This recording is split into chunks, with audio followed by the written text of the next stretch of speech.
സ്വർണ്ണവില വർദ്ധിക്കുന്നതനുസരിച്ച് സ്വർണ്ണപ്പണയ വായ്പകളും വർദ്ധിക്കുകയാണ്. അത്യാവശ്യ ആവശ്യങ്ങൾക്ക് പ്രയോജനപ്പെടുന്ന ഒന്നാണ് സ്വർണ്ണ വായ്പകൾ. സ്വർണ്ണ വായ്പ അനുവദിക്കുന്നതുമായി ബന്ധപ്പെട്ട് റിസർവ് ബാങ്ക് ചില മാർഗനിർദ്ദേശങ്ങൾ പുറത്തുവിട്ടിരുന്നു. പൊതുവെ ഭവന വായ്പ പോലെയുള്ള വായ്പകൾ ചില പ്രത്യേക ആവശ്യങ്ങൾക്ക് മാത്രമായാണ് പ്രയോജനപ്പെടുത്താൻ സാധിക്കുക.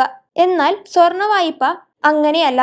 സ്വർണ്ണ വായ്പയിലൂടെ ലഭിക്കുന്ന തുക മെഡിക്കൽ ചെലവുകൾ, വിദ്യാഭ്യാസ ചെലവുകൾ എന്നിങ്ങനെ പല ആവശ്യങ്ങൾക്കും ഉപയോഗിക്കാൻ സാധിക്കും. സ്വർണ്ണ വായ്പയുമായി ബന്ധപ്പെട്ട് അടുത്തതായി ലഭിക്കുന്ന ഒരു നേട്ടമാണ് സുരക്ഷിതത്വം. ധനകാര്യ സ്ഥാപനങ്ങൾ ഇവ അതീവ സുരക്ഷിതമായിട്ടാണ് സൂക്ഷിക്കാറുള്ളത്. വായ്പ എടുത്ത തുക തിരിച്ച് നൽകിയതിനു ശേഷമാണ് ഇവ തിരികെ ലഭിക്കുക.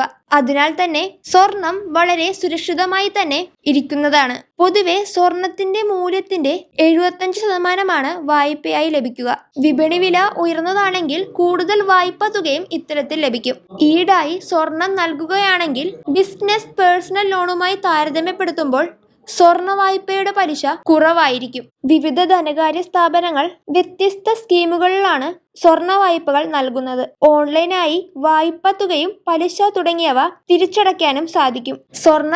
സ്വർണ്ണ വായ്പയുടെ മൂല്യവും വർദ്ധിക്കുകയാണ്. ധാരാളം ആളുകളാണ് അത്യാവശ്യ ഘട്ടങ്ങളിൽ സ്വർണ്ണ വായ്പയെ ആശ്രയിക്കുന്നത്. വളരെ എളുപ്പത്തിൽ തന്നെ സ്വർണ്ണ വായ്പകൾ ലഭിക്കുന്നതാണ്. മറ്റു ലോണുകളെ അപേക്ഷിച്ച് കുറഞ്ഞ പലിശയിലും വേഗത്തിലും തന്നെ സ്വർണ്ണ വായ്പ വഴി പണം ലഭിക്കും.